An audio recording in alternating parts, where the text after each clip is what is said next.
Hey guys, welcome back to the channel, and in today's video I'm going to show you how to configure your notification settings on Bright.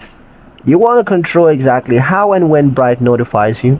Customizing your notification settings only takes a few minutes.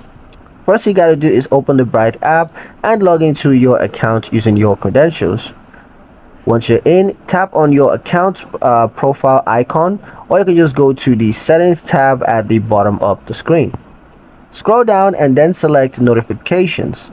Here you're going to see different categories like transaction alerts, promotional messages, account activities, and more. Use the toggle switches to turn on and off each type of notifications based of course on your preference. You can also tap into each category to adjust delivery methods, like push notifications, email alerts, and SMS. Some settings let you choose how frequently you're notified, especially for budgeting or savings updates. Once you've customized everything the way that you want, simply back out of the menu. Your preferences are saved automatically. You're now in full control of your Bright alerts, getting only what matters to you. If this walkthrough helped, go ahead and like, share, and subscribe for more Bright app customization tips.